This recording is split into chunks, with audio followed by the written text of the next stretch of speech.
ராமநாதபுரம் மாவட்டம் கமுதி அருகே வண்ணாங்குளம் கிராமத்திற்கு சுதந்திரம் அடைந்த காலத்திலிருந்து பேருந்து வசதியின்றி அவதியுற்று வந்த கிராம மக்கள் அரசுக்கு பல ஆண்டுகளாக தொடர்ந்து கோரிக்கை விடுத்து வந்த நிலையில் நேற்று முதல் முறையாக கிராமத்திற்கு வந்த அரசு பேருந்தை அக்கிராம மக்கள் மாலை அணிவித்து பெண்கள் குளவியிட்டு ஆரத்தி எடுத்து திலகமிட்டு ஆரவாரத்துடன் வரவேற்றனர்.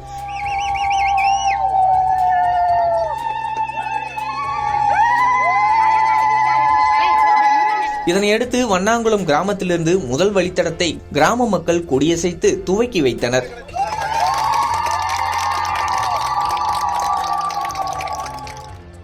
ஒரு கிராமத்திற்கு பேருந்து வருவது சாதாரண விஷயமல்ல. மற்ற அண்டை மாநிலங்களில் நகரத்திற்கு இயக்கப்படும் பேருந்துகள் பெரும்பாலும் கிராமப்புறங்களுக்கு இயக்கப்படுவதில்லை.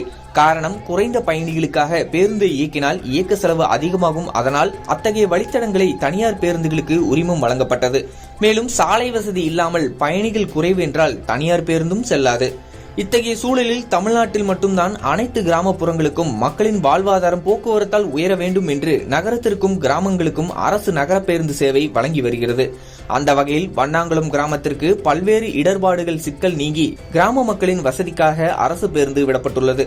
அந்த பேருந்தை இயக்கிய ஓட்டுநர் நடத்துனருக்கு குளவியிட்டு ஆரத்தி எடுத்து சால்வை அணிவித்து அன்புடன் வரவேற்று இனிப்பு வழங்கி கொண்டாட்டத்தில் ஈடுபட்டனர் அந்த கிராம மக்கள். மேலும் கிராம மக்கள் குளவை சத்தத்துடன் மகிழ்ச்சியோடு அந்த பேருந்தில் பயணித்தனர்.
நல்ல கொடி